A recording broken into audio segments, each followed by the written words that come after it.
killed my joke boner.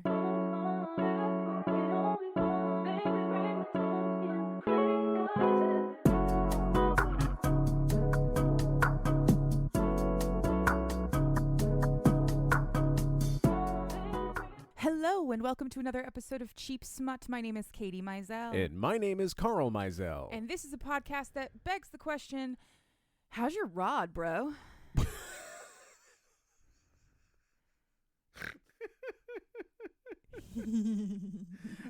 What the fuck?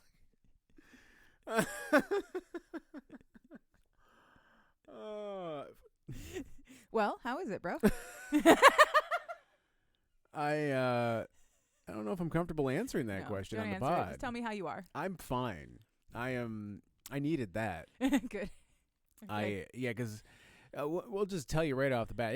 We are recording this. It is 9 p.m. Sunday night. Like normally we would be doing this 9 p.m.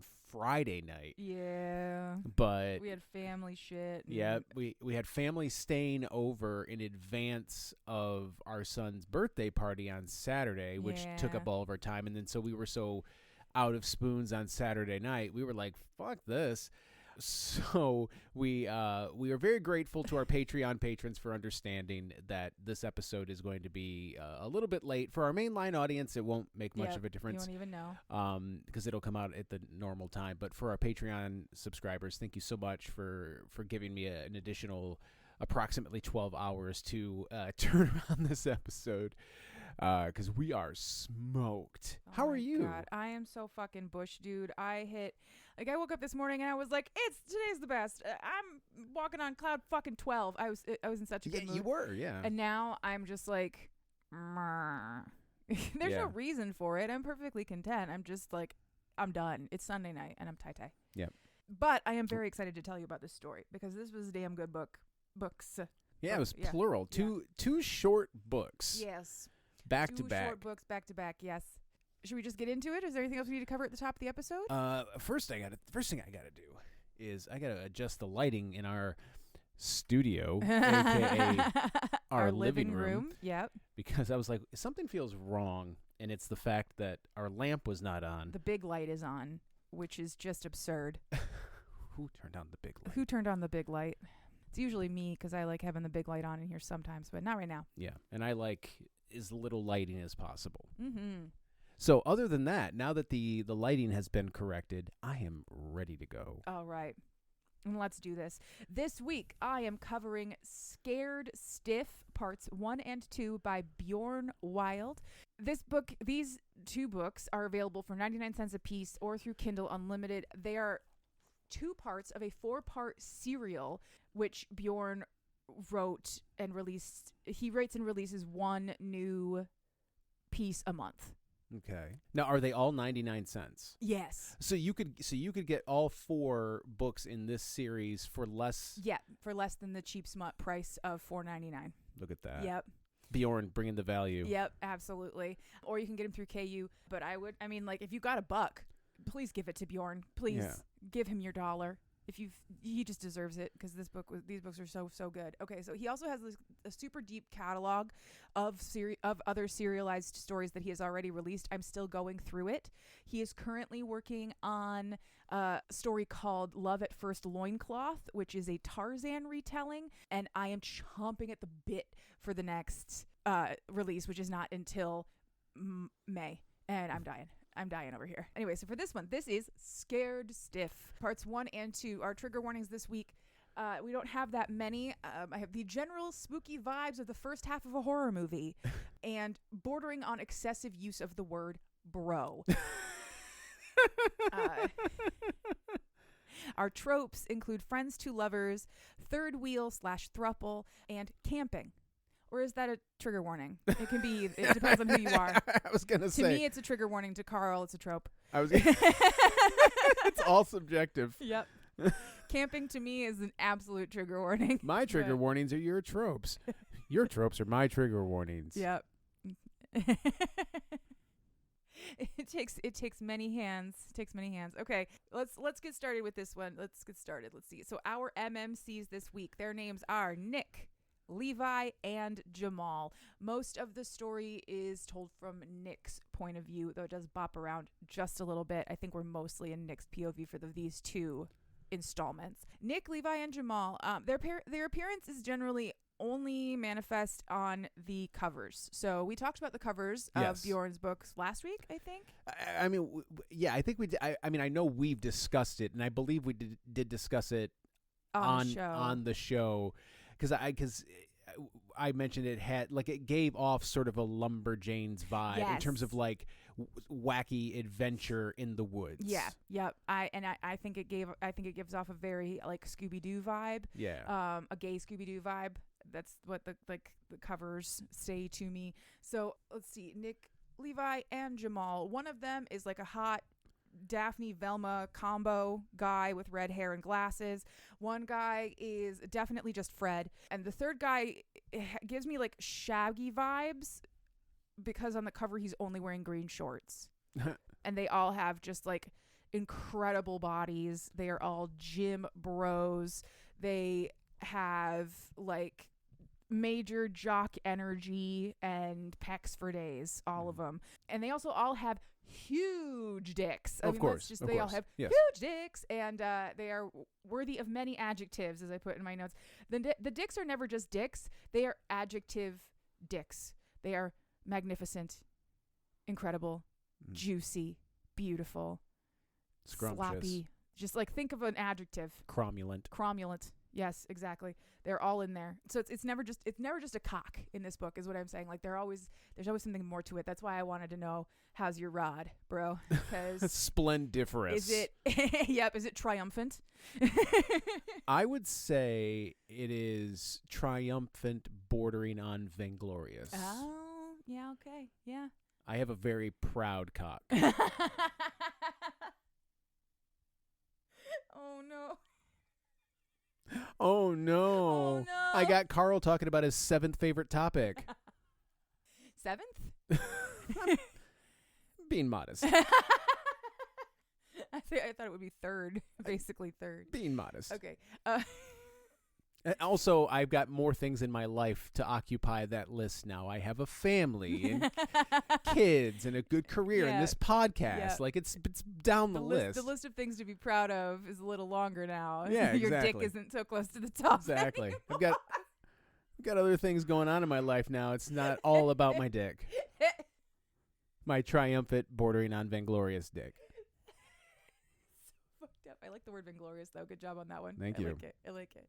Okay, so Nick, Jamal, and Levi and their splendiferous dicks have been friends for years, since like their early college days. I think like freshman year, or even before that. I couldn't quite get a handle on exactly how these guys know each other. Somewhere along the line, though, Jamal and Levi started dating each other. So Nick is now sort of a third wheel. He feels a bit awkward, but he loves his bros, and they all love each other very much. They are a tight-knit group. Okay. They're all 15 shades of gay. And I adore them. It's like Bjorn Wilde just like 3D printed some gay himbos, and I just love it. I love it. These guys are amazing. I love it. It's amazing what you can do with technology these days. So at the start of the book, the three of them are in the car driving to their favorite campsite at Devil's Ridge, a spot that they have camped at before. They are familiar with this place. They're going back for nostalgia reasons. While they're driving, Nick is contemplating his bros. Like, he finds them very attractive, but he figures that that ship has sailed because they are together now, and they're off limits because they are in a relationship. But I mean, like, they're so hot. Like, my bros are so hot, though. Now, who's the third wheel here? Nick. That's what I thought. Okay, Nick I is want the third wheel. Yep. I was prepping for the end of the episode, and I wasn't quite clear on that. So thank you for that. I was like, I'm trying to listen, but I'm also trying to make sure that I'm ready for the end. Oh, okay. I appreciate you double checking. Okay, so Nick is deep in his thoughts, thinking about his hot, sexy friends and his desire for dick, and then we interrupt this the radio. comes on. It literally is. It's the radio. Okay. We interrupt this broadcast with an urgent news bulletin. Hank Hutchins has escaped from the Rockwell Asylum for the Criminally Insane. Hutchins rose to infamy nearly a decade ago with the summer-long slaying of 8 young homosexuals, which earned him the media nickname of the Boner Killer.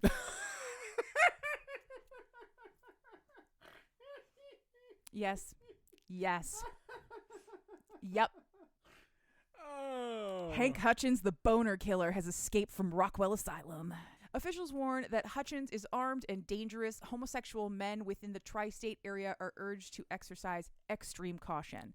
And emergency bulletin back to 90s Britpop. Especially if you have a cock that demands to have an adjective in front of it when referenced. Exactly. So after that, the trio talk about what they know about the Boner Killer. Like, oh yeah, I remember that guy.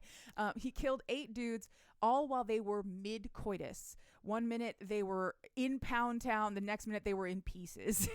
Well, see, now they should feel good because that means he got a hold of 4 couples. Yes. So they've got the numbers. Uh-huh. Yep. There's 3 of them and only 1 of the Boner Killer. Exactly. Yep. In the video game industry, we would call that an asymmetrical game. 3v1. Cute. So the Boner Killer is an axe murderer who specifically only kills gay men while they are fucking. Oh, so just don't fuck. Yep, exactly. And Rockwell Asylum is very close to where they are now. It's only a couple of miles away. Naturally. So they figure, well, they won't likely be seeing the Boner Killer because now that he's escaped, he's like probably headed to state lines as fast as he can go. But just in case he's still around, Nick says, well, just don't fuck. Just don't fuck. You'll be absolutely fine.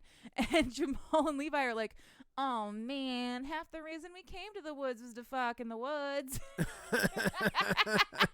And Nick's like, then why am I fucking here? I thought we came out for bro time. I didn't realize. Never mind. Fuck me then. Please, exactly. But eventually, Nick gets Levi and Jamal to agree to not have sex for 48 hours.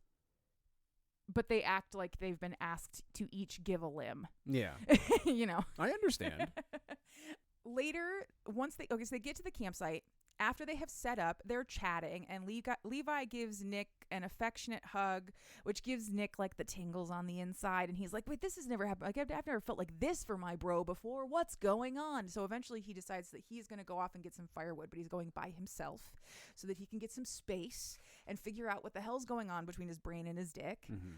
Everything feels like way more flirtatious between him and Levi right now, for sure. He starts fantasizing about like what could come of that. Eventually he fantasizes about giving Levi and Jamal blowjobs at the same time to show his bros how much he cares. Yeah. He loves them so much. Yeah. You got to blow the homies. You got to get the blowies. That's right. We talked about this so long ago. Going way, way back. All the way to episode 1 of this show. If you love your homies, why not blow them? Yeah. Well, I mean, you don't have to. I'm just saying, why not? Yeah, exactly. I'm not saying you have to. Yeah. I'm just saying it's not an option. But why not? Yeah. Blow your friends. Yeah. Do. Just like the more you know. The more you blow. So that arcing star. Yep. Just a blowjob. It's just an arcing rope. Yep. Never mind. No, please don't do that. Yeah, I saw where you're going with it, and I don't like it. Let's go back to this book instead. So this book would never hurt me. This book would never hurt me. Bjorn Wilde would never hurt me. Never. No, he never. He loves me. I'm sure of it. Otherwise, he never would have written this for me. He wrote it for me. I am sure of it. It's to Katie. It's for me. To Katie, a strange woman I've never met and don't even know. Yep. To Katie, you came to me in a dream and said, "Write gay Scooby-Doo for me," and I did. Hope it turned out okay. Wrote it in a fugue state. No, but I'm so serious. This book was really good. Anyway, so back to Nick in the woods having a mental porno about blowing his friends when he is mentally bitch slapped by, no, they are your best bros, not your fuck buddies. Stop that.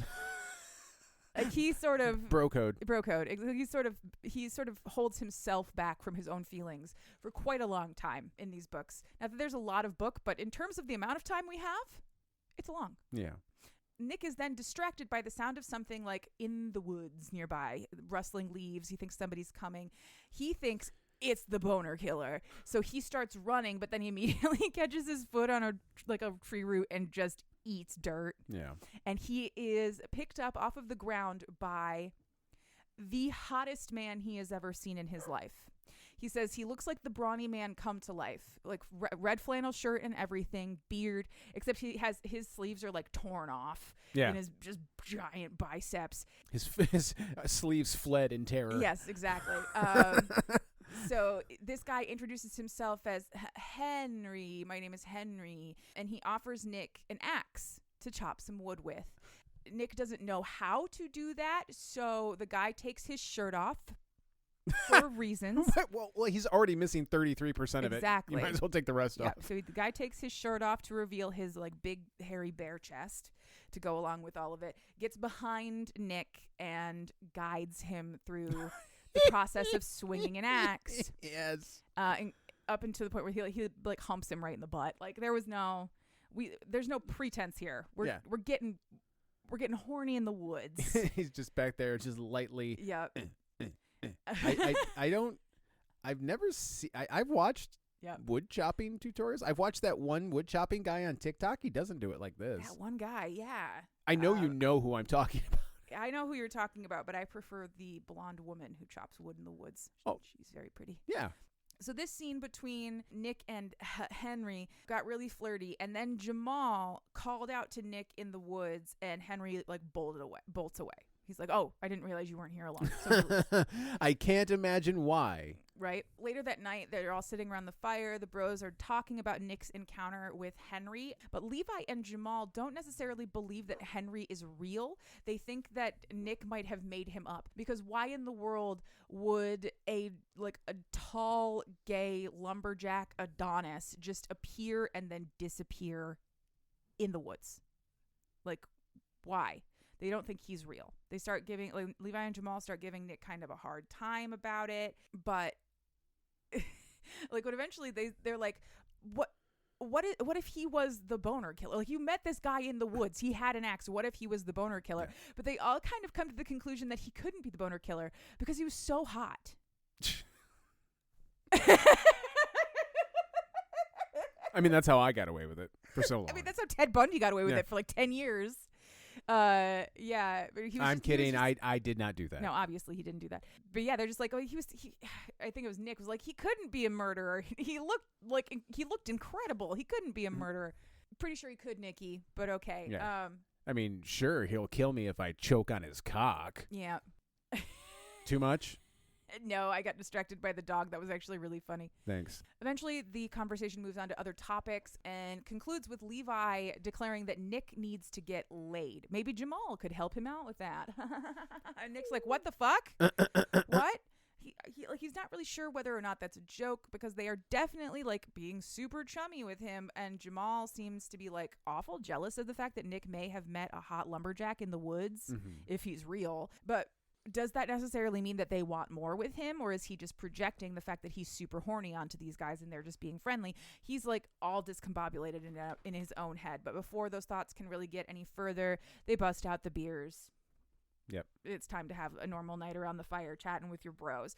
In the middle of the night, Nick wakes up. The bros passed out around the fire, just surrounded by crushed beer cans, obviously.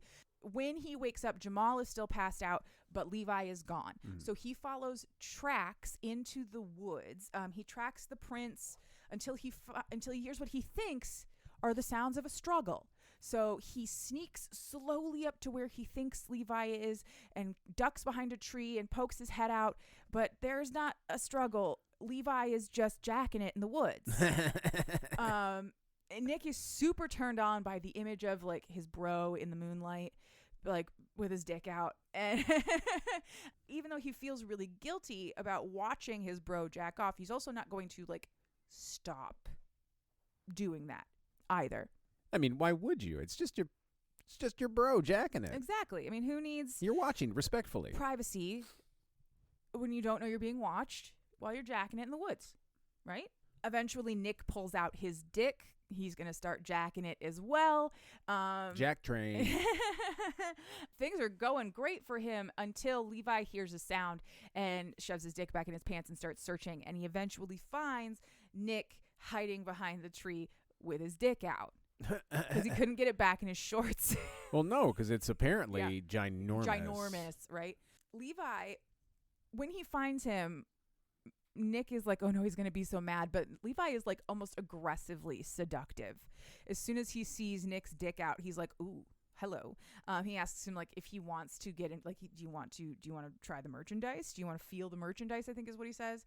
And Nick turns him down over and over and over. Like Levi is throwing out all of the signals. And Nick is like, no, over and over.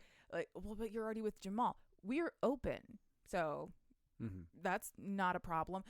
Eventually, Nick's like, what about the boner killer? Because he is actually like maybe still out in these woods. And when he says that, Levi's like, well, what are you, chicken? Well, that's the end of that, obviously. It all goes out the window once somebody gets called a chicken. So no, they're definitely doing this now. I just need to know. I need to see the version of Back to the Future where somebody said that to Marty McFly. That's what I was thinking the whole time. I was so like, married. Marty McFly could have sucked so many dicks if somebody just told him he was too chicken shit to suck a dick. That man could have sucked all the dicks in California. Super not gay, but all you got to do is just call him a chicken for not blowing you, and he'll blow you. It's the weirdest thing. He doesn't take well to being called a chicken. People don't like being called cowards. Once that challenge has been set, there's no turning back now.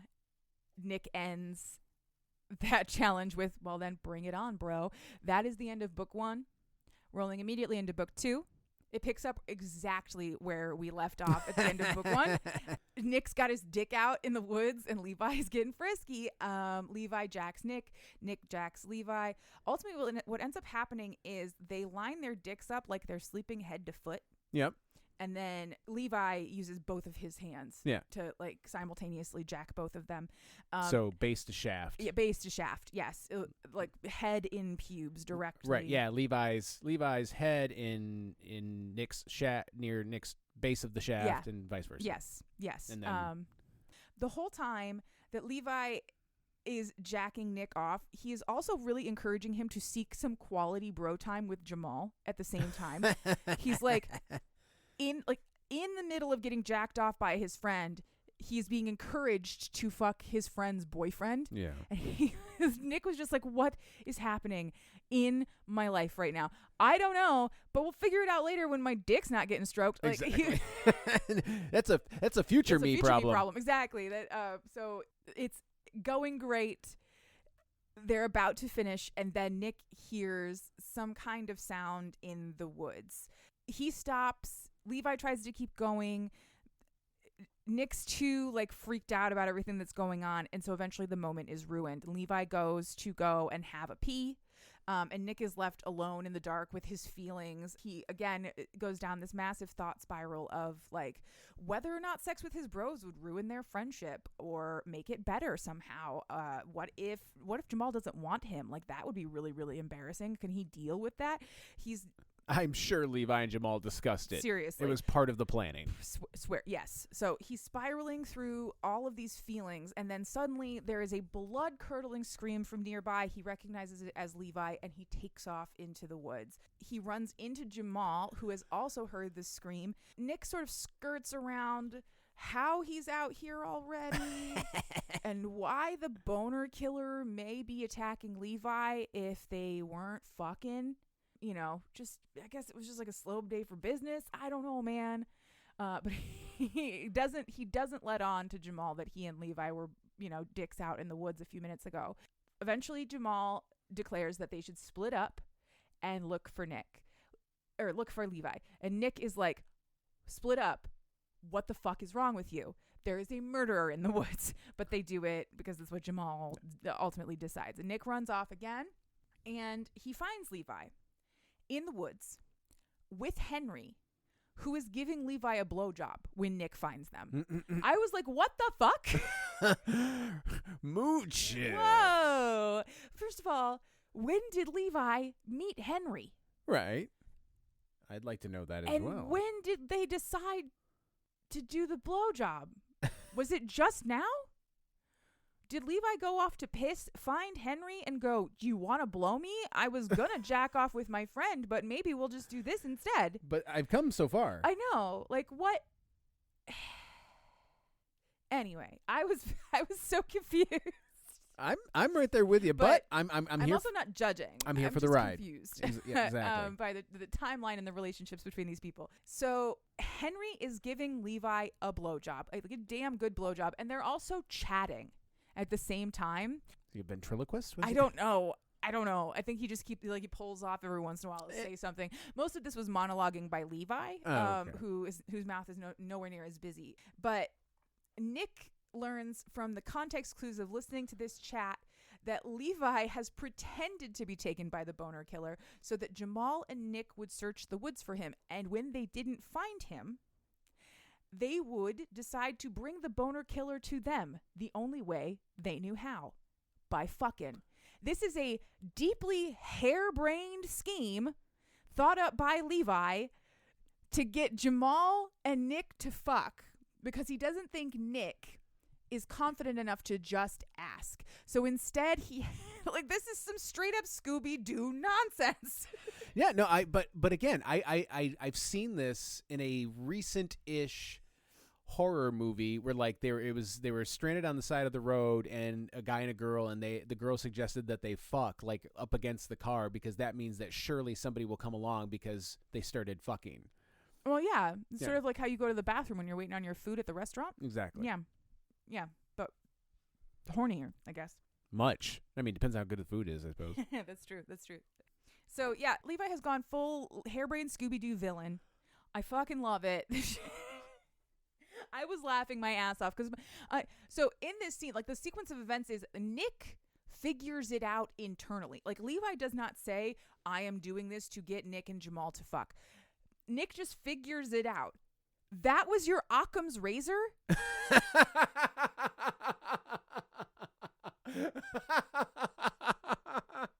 I mean, of all the things. It's the simplest solution to the problem. Let this random stranger in the woods blow me so that my boyfriend will fuck my friend, thus summoning the boner killer. It is elegant in its simplicity. It is goddamn genius. Airtight. Oh my god. So I love these idiots. I love them so much.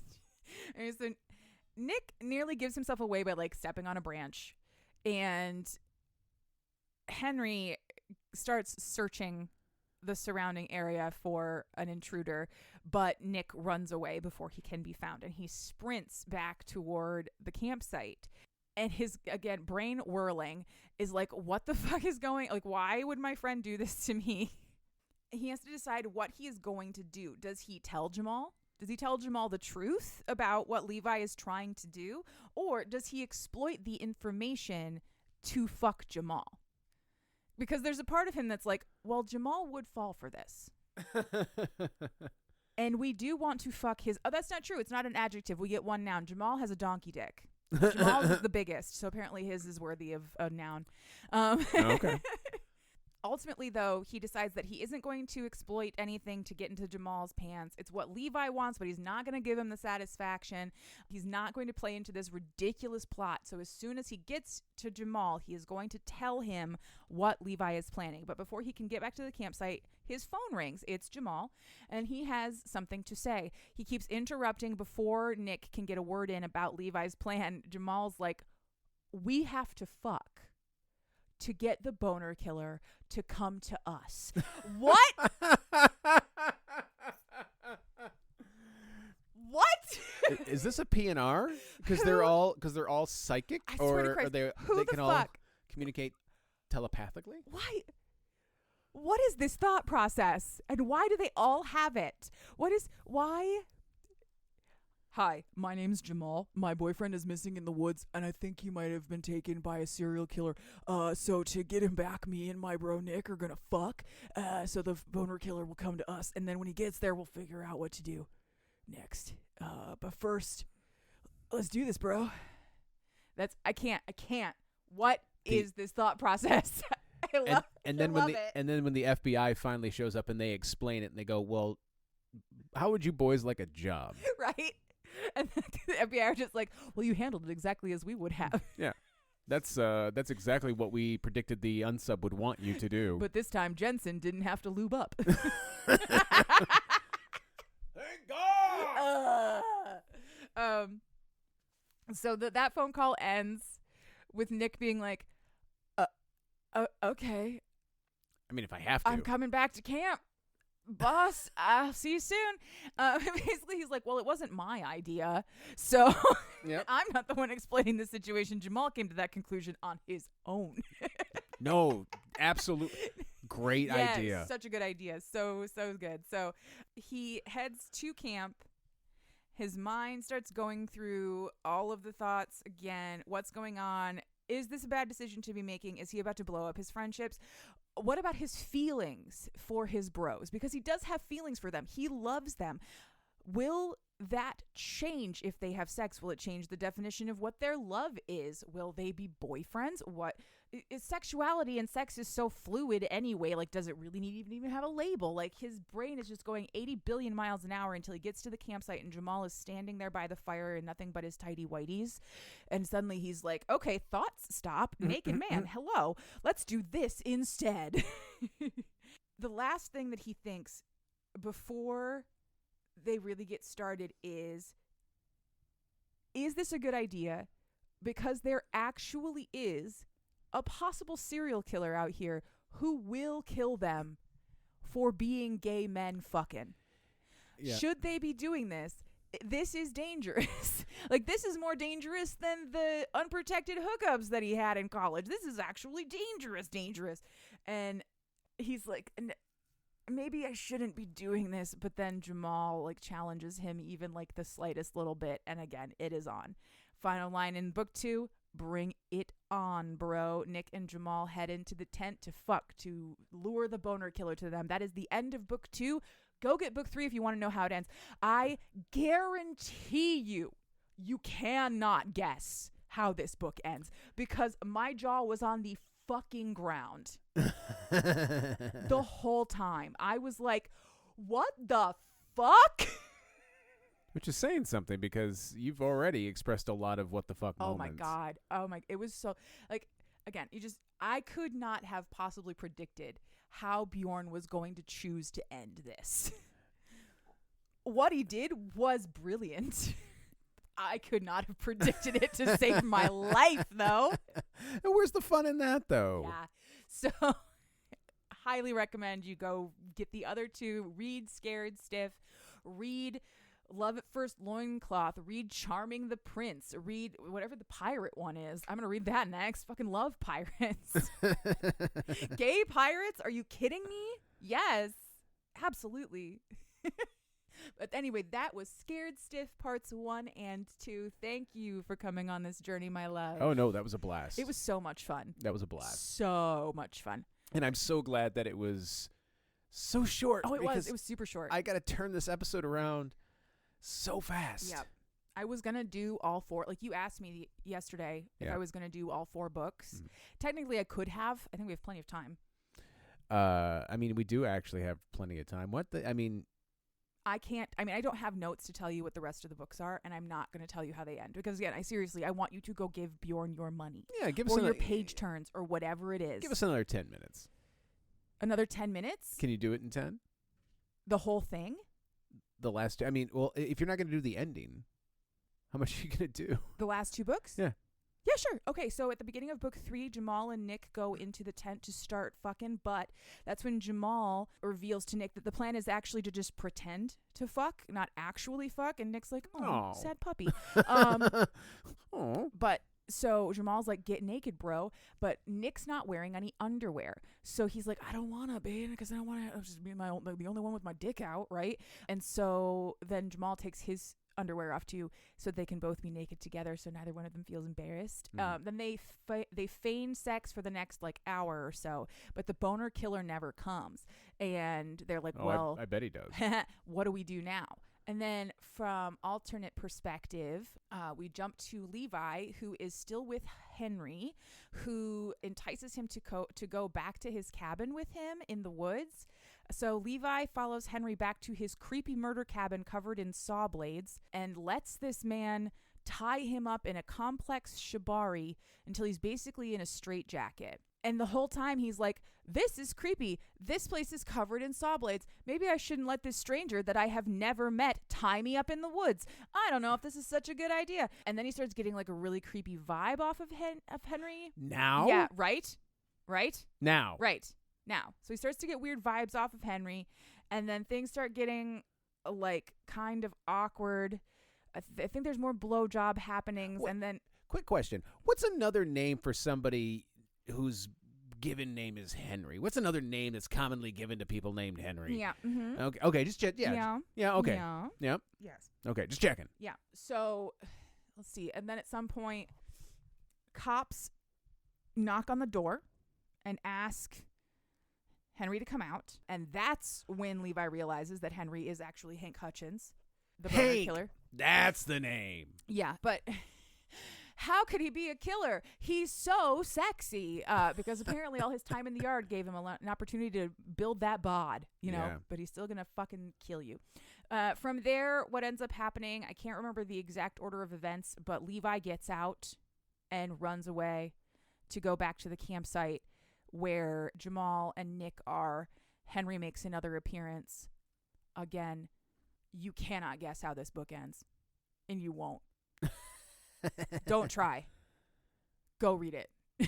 This shit is fucking wild. Like, I can't. I'll tell you when the you can tell me when the microphones are off. Yeah. But I was like I said, jaw on the ground. It was really good. Anyway, thank you. Oh, no problem. You did it in 3. Yeah. Well I done. mean, so I don't have notes. I could give you it's a fine. much more complex. It's fine. This episode, I mean, we still have another segment to go. We do. And, you know, this episode, it's beneficial to both of us if this episode is shorter. So let us not beat around that figurative bush. What are you into this week that isn't smut? Well, I'm so glad you asked. So it is a book. Oh, yeah? I am into the book Wicked Little Rabbit by Samantha Moran, which I finished yesterday. Yes. I read it over the last couple of days. I was floored by that book. Like, you saw me reading it. Like, I have not been sucked into a book like that in a really long time, because it wasn't a smut novel. It was an erotic horror book. Mm-hmm. It has spice in it. It has a lot of spice in it, but it is not a romance novel. Let's be very clear. Do not go into this thinking that it is a romance novel, because it ain't. It is a horror book, and it is so fucking good. It was so good. I messaged her. She sent me Wicked Little Rabbit as an arc. It comes out in like 8 days from now. Mm-hmm. And I was like, I'll give it a shot. I mean, I don't usually read horror, but I don't have anything against horror. I've never read an erotic horror before. Let's see what this is all about. And now I am forever changed, and I have been chewed up and spit out by a fucking book. Like, goddamn. But so Wicked Little Rabbit is a contemporary Alice in Wonderland horror reimagining. And it is very, very intense. The concept of the book itself is interesting because it jumps back and forth between present and past, and the present version of the main character's mind is completely broken by what has happened to him. So his sentences, like even inside of his own head, the sentence structure is broken, and he's a completely unreliable narrator. And she did a really good job of what I think is one of the hardest things to do, which is make a sympathetic, unreliable, crazy person. Yeah. And it was so good. So good. So Wicked Little Rabbit by Samantha Moran. Read your triggers. Again, it is not a romance, but if you want to give some spooky erotic horror a try, that's where you find it. What are you into, baby? So many things. But I think the fact that I spent most of my downtime today playing one of the newest additions to my my game catalog, I think I'd be doing everybody a disservice if I didn't tell them that. Absolutely. But let me give you a backstory on this. When my son was about 1.5 years old, maybe a little bit younger, he somehow managed to get a hold of our PlayStation controller and buy a game. Not just buy a game, he pre-ordered. It was at the time the soon-to-be most recent Call of Duty.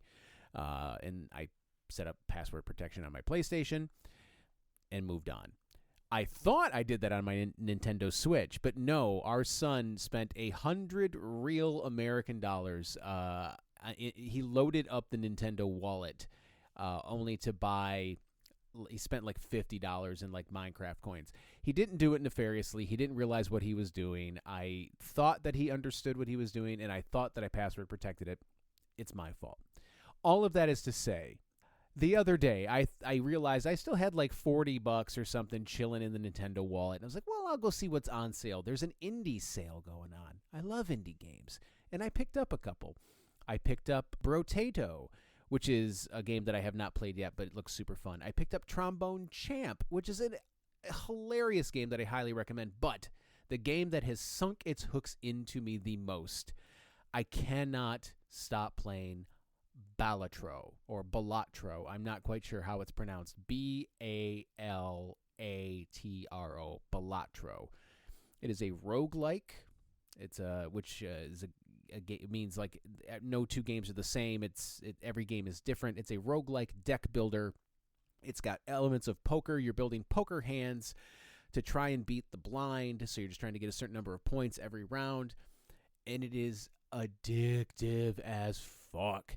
It's on sale right now for Nintendo Switch. It's on PlayStation. It's on Xbox. It's on Mac OS. It's got to be on PC, I'm guessing. I can't believe there's not a mobile app. There might be a mobile app. I don't know. But be forewarned, it will get its hooks into you because it is deceptively simple. At first, it took me like 7 tries to get through the tutorial round, and I was like, this is the dumbest thing I've ever played. And now I can't stop playing it. So Balatro, go check it out. It is just fascinating. It is such a simple concept that is executed so well. To quote the great baseball manager Joe Madden, do simple better. And they did that. That's what I'm into this week. That's awesome. Balatro is not available as a mobile game. I wasn't sure. I didn't see it on the list of like platforms, but if you got one of those, and a lot of people do, go check it out. Hell yeah. What's on the docket for next week? Next week, I am reading a book that I'm not going to tell you the title of. Okay. Because I want it to be a surprise. Okay. You asked me to read something very short next week because next week, yes. Again, we are doing a very late record, or we're doing Saturday night next week. No, Sunday. No, Sunday. Yeah, again next week. Because as soon as I get back from Dallas, you're leaving for up north. Yeah. A lot of travel happening this week. So next week's episode is going to be a book that is very short. I am not going to tell you the name of it because it will give away something important. Okay. So. Well, I have that to look forward to. Yeah. But in the meantime, you can find us on social media. We are on Instagram and TikTok at Cheap Smut. If you would like to send us an email, you can do so, cheapsmutpod@gmail.com. Down in the show notes is a link to our link tree. You click on that. The top link in the link tree is a link to this book.